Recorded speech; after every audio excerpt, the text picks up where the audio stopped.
il est 22h sur Eternia et je vous souhaite bien le bonsoir sur MDUO. Aujourd'hui, on démarre la vague 9 à proprement parler avec le fameux He-Man de la série, comme vous pouvez le voir sur ce logo-là, Master of the Universe. Alors en fait, le nom exact de la série, c'est He-Man and Master of the Universe. Celle qui a été produite à partir de 2000, commandée par Mattel à un studio américain qui s'appelle Maclean Productions, et qui en fait a été publiée aux États-Unis à partir d'août 2022, et c'est vérifié, c'est bien sur le réseau Cartoon Network. Ce fameux blister, du coup, apparaît avec un logo He-Man 40. On célèbre, ça y est, les 40 ans de Musclor, tout comme moi, hein. La date officielle de Musclor étant, la date de naissance, pardon, officielle de Musclor ayant été choisie au 12 octobre 1982, exactement comme moi, je ne cesserai de vous le rappeler. Alors, include mini-comics, bande dessinée incluse, bien entendu. Là, on est sur un, comment on appelle ça, un blister euro. On peut voir des accessoires vraiment liés à travers le blister, vraiment liés à l'univers Maclean Productions, hein.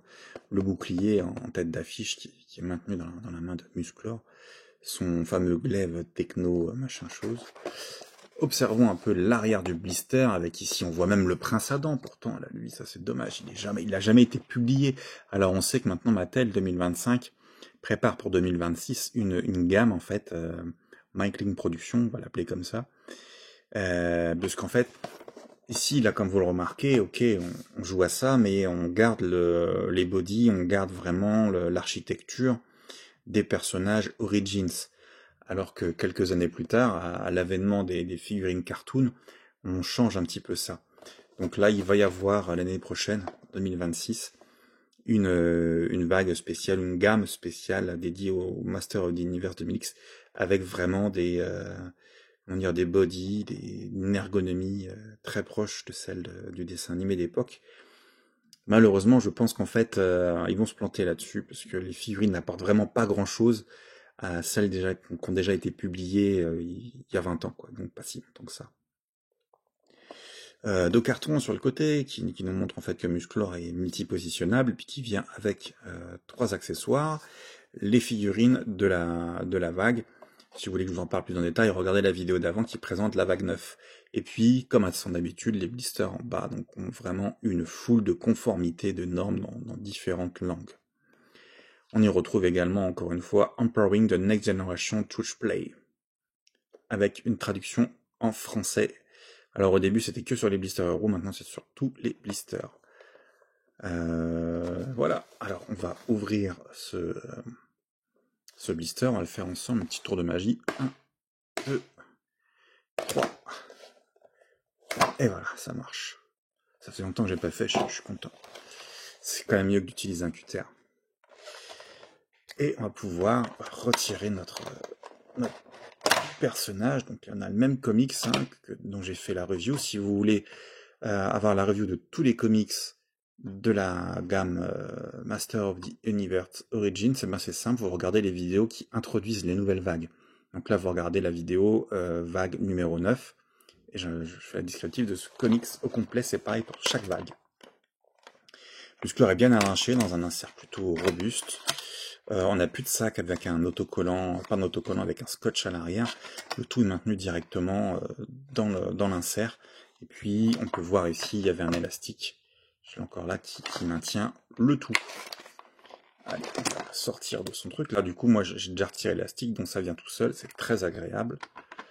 Et collector friendly, je vais encore replacer l'élastique, vous voyez, c'est plutôt cool. Et cette fameuse hache de combat, très bien modernisée en fait. Ils ont vraiment refait des designs extraordinaires à l'époque, en 2000, oui on va dire 2000. Si ce n'est qu'il y avait plein de couleurs. On peut voir aussi que le plastique est assez bien choisi, bien élégant. Et c'est pareil, il y a une belle ergonomie. Il est agréable au toucher en fait. Moi j'aime bien ça. Alors pour tout vous dire, Maclean Productions, le studio basé à Los Angeles, c'est pas vraiment eux qui ont réalisé ils ont produit le dessin animé, mais ils n'ont pas tout à fait réalisé.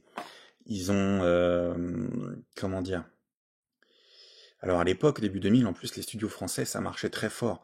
Malgré ça, et je sais pas, peut-être qu'ils ont été un peu pingres ou autre, mais en fait ils ont sous-traité en Corée du Sud. Apparemment, ce serait lié à il y aurait eu alors je dis ça avec des pincettes, il y aurait eu un studio de production assez éphémère qui aurait été créé juste pour l'occasion, appelé Ritoon. Mais j'ai pas trouvé d'informations par rapport à ça. Mais je peux quand même étayer ce que je dis, que ça a été sous-produit en Corée du Sud, parce que dans le générique de fin, vous pouvez le vérifier vous-même, on retrouve beaucoup de noms d'animateurs coréens qui figurent donc dans le générique du dessin animé, tout simplement. Ce reboot, en fait, on peut l'appeler comme ça, bien entendu, a bel et bien été commandé par Mattel. Donc ça, c'est important de le souligner. Beaucoup de gens peuvent penser et à tort, que c'est Cartoon Network qui aurait été derrière ça. Mais non, non, c'est bien Mattel qui ont voulu relancer la gamme. D'ailleurs, un an ou deux avant, ils ont fait des test shots avec la série commémorative pour savoir s'il y avait encore une base de fans. Et oui, la réponse était oui, une base de fans assez affirmée. D'ailleurs, elle est toujours là.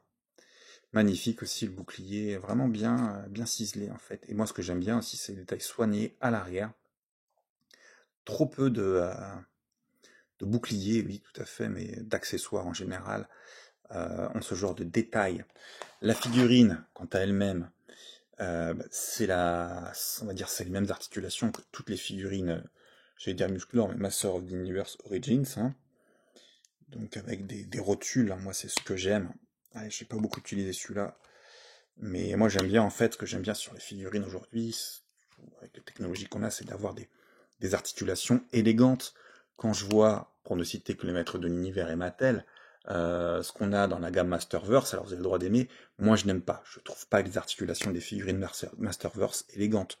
Surtout celles des genoux, où ok, on leur a fait une rotule, mais c'est vraiment dégueulasse. Et puis ça donne une ergonomie à la jambe qui est vraiment pas belle avec des gros trous là, alors qu'ici, franchement, là, c'est juste magique quoi. Du coup, bah ouais, c'est les mêmes que d'habitude, hein, on va pas. En fait, ce qu'il va y avoir de nouveau, c'est le pagne. Alors on va regarder ça ensemble en détail. Je trouve plutôt bien réussi.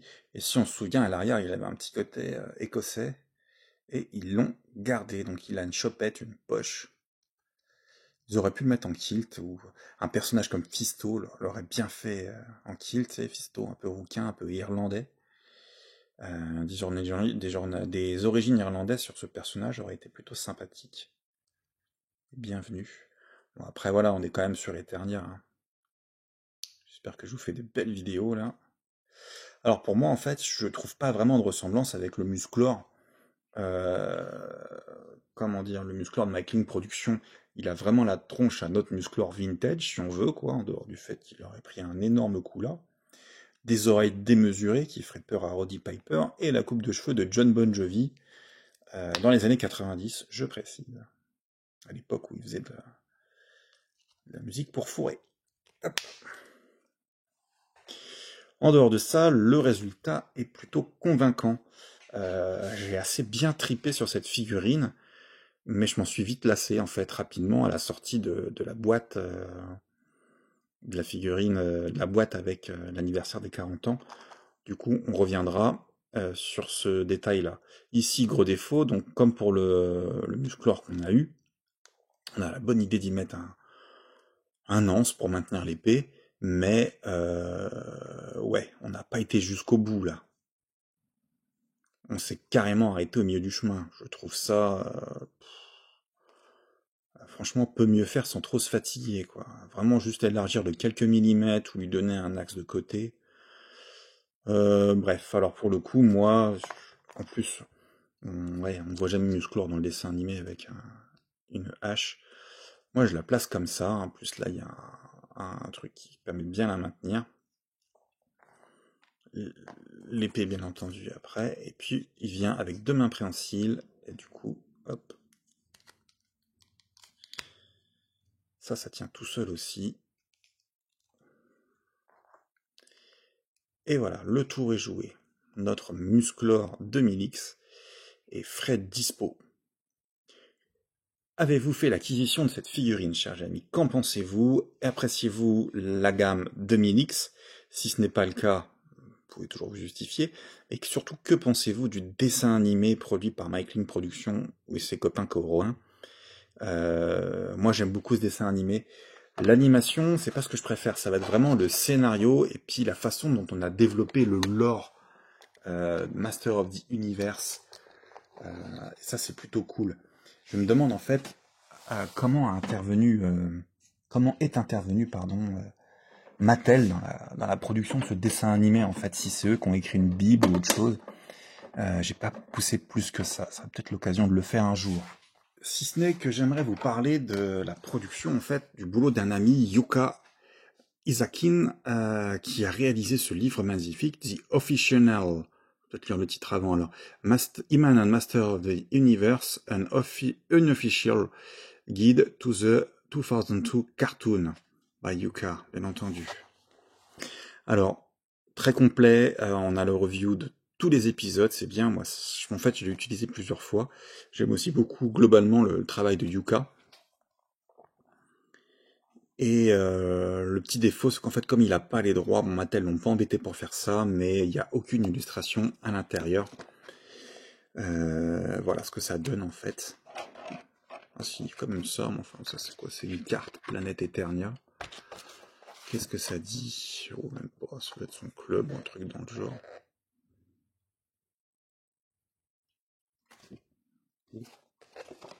On va laisser ça là. Je me souvenais plus de ce truc. Quelque temps que j'y ai pas touché en fait. Mais là je vais m'en remettre dedans, je pense. Je me suis retapé il y a quelques épisodes de cette série il y a l'année dernière en fait, et du coup en potençant ça, ça passe tout seul. Voilà, un bon apport à votre collection Master of the Universe, hein, je vous le recommande. Je sais pas s'il est épuisé ou pas. Il est plutôt lourd. C'est pas un bouquin des restes du secondaire, bien évidemment, mais en termes de pages, on en a beaucoup, 251, alors là vous voyez pas, mais c'est bien 251 pages.